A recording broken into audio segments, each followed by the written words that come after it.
Hey guys, today we are talking about academic task 1, looking specifically at process diagrams. So this is the type of question where they give you a graphic that shows how something is made or how something is done, and you have to describe the key points and the key features. We'll have a look at an example in just a minute. Key things to remember when it comes to writing about a process diagram. These are the fundamentals. As always, we need a clear introduction. That is basically you're going to paraphrase the title of the graphic that's given to you in the exam. We need, as always, an overview just after the introduction. In the case of a process diagram, the overview is how many steps there are and what the first and the last steps are. That's all you need in an overview for a process diagram. Really easy. We're going to use the passive voice to describe the processes. If you're not sure what I mean by the passive voice, you have to familiarize yourself with this because that's really important for IELTS.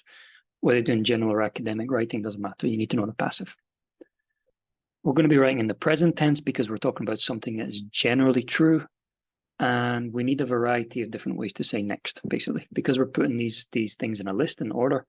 We need vocabulary like next, then, after that, the following step, etc.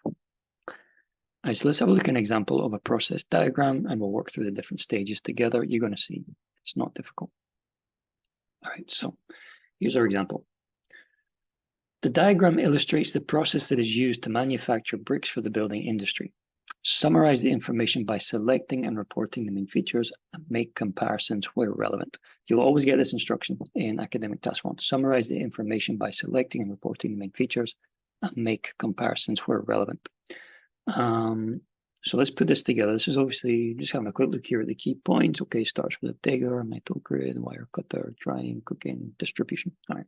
So my report is going to look something like this. My introduction, as always, it's just a rephrase of the information that you've been given in the exam. So here we go.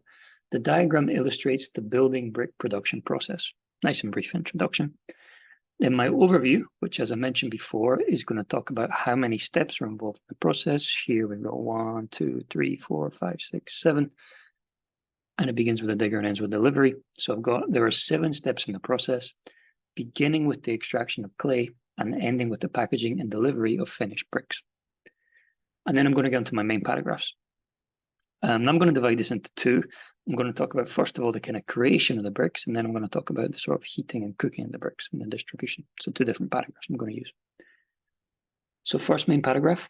First of all, clay is extracted from the ground by a digger, then sieved through a metal grid onto a roller, after which sand and water are added to the mix, with molds or wire cutter used to shape this mix into bricks. And then the next part. The next phase of the process involves drying, then heating the bricks. Initially, they spend 24 to 48 hours in a drying oven before being moved through 2 kilns of moderate and high temperature, where they are baked at a heat increasing from 200 to 1,300 degrees. Finally, they are left in the cooling chamber for 2 or 3 days. So we're trying to paraphrase where you can, because here it says 40 to 72 hours. So I'm going to rephrase that as 2 or 3 days, just to change that a little bit. Once ready, the bricks are packaged and delivered by lorry. And it's as easy as that. In terms of the content, introduction, what are we looking at? Overview, how many steps, what's the first step, what's the last step? And then looking for kind of a way to sort of logically divide this information into 2 paragraphs. So here I'm going for creation, and then I'm going for sort of heating. That seemed like the logical way to do it. Obviously, that's going to change depending exactly what information is in the graphic. And that's it, nice and easy, right?